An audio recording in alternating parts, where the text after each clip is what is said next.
पानी में हो गई 110 लोगों की रजिस्ट्रियां। 10 नवंबर को खारिज हुई याचिका, अब एनजीटी पर उम्मीद। आदिवासी युवक की मौत पर गुस्साए ग्रामीणों ने अस्पताल को घेरा। मारपीट से युवक की मौत होने का लगाया आरोप। ज्ञापन सौंपकर की आरोपियों पर कार्रवाई की मांग। और जिले के भैसान घाट में दिखा टाइगर। नमस्कार, बालाघाट लाइव के इस बुलेटिन में आपका स्वागत है। मैं हूं आपके साथ आकाश। अब देखते हैं खबरें विस्तार से।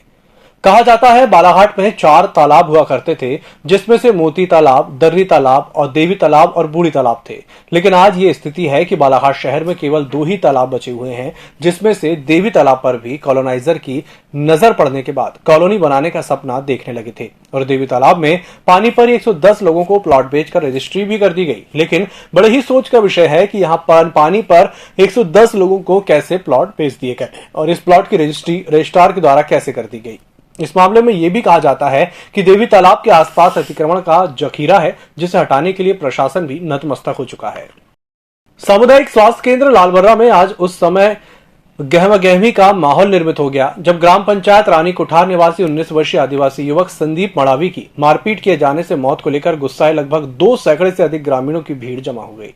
आक्रोशित ग्रामीणों ने जहां मृतक युवक संदीप को समय पर सही उपचार नहीं किए जाने को लेकर 108 एम्बुलेंस और अस्पताल प्रबंधन पर आरोप लगाए, वहीं ग्राम गणेशपुर में घटित मोटरसाइकिल दुर्घटना के बाद बाइक चालक संदीप की घटनास्थल पर मौजूद ग्रामीणों के द्वारा पिटाई किए जाने से मौत होने का आरोप लगाते हुए आरोपियों के खिलाफ उचित कार्रवाई करने की मांग की गई है। कल शाम की कोई बात है कि हमारे ग्राम पंचायत रानी कुठार के निवासी 3 युवक किसी काम से वाराणसी की तरफ जा रहे थे, जिनका दुर्घटना गणेशपुर ग्राम में हुआ। और उसके बाद जानकारी मुझे यह मिली कि वहाँ के लोगों ने काफ़ी बुरी तरह से इनको मारपीट किया गया। तीनों को मारपीट किया गया, लेकिन एक बच्चे को जो नाम संदीप नाम है उसको काफ़ी चोट लगी। तो चोट लगने के बाद में गाँव के कुछ लोगों ने छुड़ाया उनको। छुड़ाने के बाद में वहीं के किसी निवासी ने 108 नंबर डायल करके एम्बुलेंस को बुलाया गया। एम्बुलेंस में इनको तीनों को साथ में लेकर के यहाँ लालबर्रा हॉस्पिटल ले आया गया। लेकिन उसमें एम्बुलेंस में जो वर्तमान स्थिति में जो ड्यूटी पर थे उनके द्वारा वहाँ किसी भी प्रकार का प्राथमिक उपचार नहीं किया गया। लोगों का आक्रोश है और जो हॉस्पिटल का मैनेजमेंट है उससे रिलेटेड लोगों का आक्रोश है कि यहाँ का प्रबंधन ठीक नहीं है। डॉक्टर्स भी हैं, नर्स भी हैं, स्टाफ भी हैं, इसके बावजूद भी लोगों को जो सुविधा जिस समय मिलनी चाहिए तत्काल वो नहीं मिल पा रही है, कहना है। और इस संबंध में ज्ञापन भी दिया गया है। इसके लिए मैं ऊपर लेवल पर भी जांच के लिए भेज रहा हूँ सीएचएमओ साहब को। अगर ऐसा लगता है कि किसी के द्वारा ये गलती की गई है, अनजाने में चाहे जाने में, लेकिन अगर किसी की जान जा रही है तो गलती से जा रही है, तो वो व्यक्ति को हो सकता है यहाँ से हटाएगा, उस पर कार्रवाई हम। जिले के गढ़ी क्षेत्र के अंतर्गत कान्हा नेशनल पार्क के पास ग्राम भैसान घाट के जंगल में इन दिनों टाइगर की आहट सुनाई देने लगी है। इसी क्रम में रास्ता पार कर रहा एक टाइगर दिखा गया। टाइगर को देखने के बाद लोगों में दहशत का माहौल बन गया, क्योंकि ये मार्ग आने और जाने का था। आने जाने वाले राहगीरों में टाइगर को देखते ही मन भयभीत हो गया।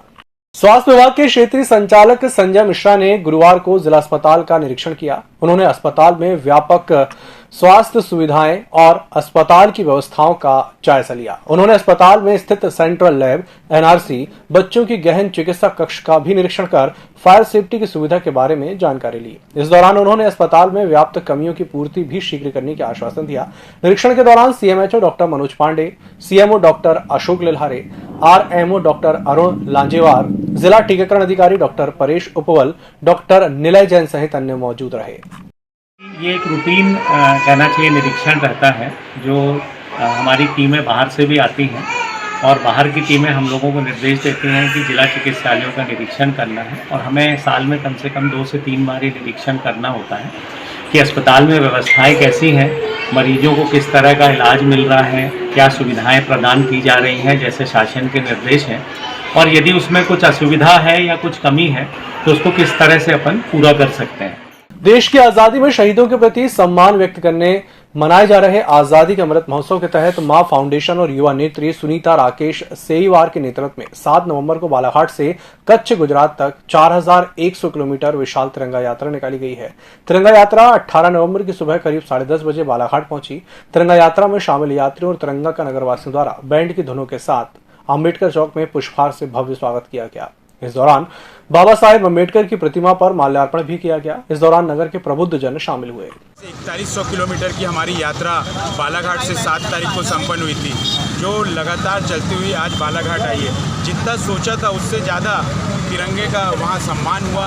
आज़ादी के 75वें साल में जो लोगों को जो उत्साह है वो एक देखते बनता है। और हमको गुजरात में इतना प्यार मिला वहाँ की जनता से, वहाँ के पदाधिकारियों से और वहाँ के लोकल नेताओं से कि हम बता नहीं सकते आपको कि हम गुजरात में इतने अपने आप को गौरव महसूस कर रहे थे कि तिरंगा यात्रा लेके हम लोग 4100 किलोमीटर की निकले हैं। लोगों ने सर अपने आंखों पे हम लोगों को बैठाला। खाद्य सुरक्षा प्रशासन बालाघाट की टीम ने आज बालाघाट में कालीपुतली चौक स्थित हेमा पेट्रोलियम पर पीने का पानी गंदी परिस्थितियों में पिलाए जाने की शिकायत पर कार्रवाई की और अस्वच्छता पूर्वक पानी पिलाने के आरोप में प्रकरण दर्ज किया।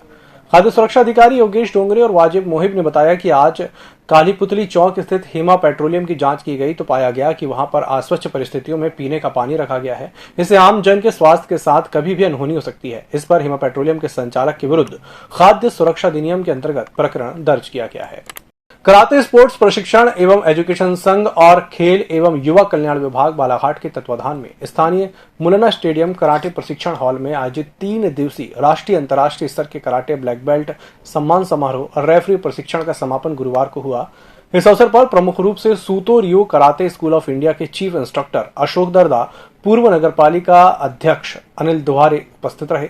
अतिथियों के हस्ते प्रशिक्षण प्राप्त कर रहे सभी प्रशिक्षणार्थियों को प्रशस्ति पत्र और ब्लैक बेल्ट प्रदान किए गए। इस बुलेटिन में फिलहाल इतना ही। इसी के साथ मुझे दीजिए इजाजत। नमस्कार।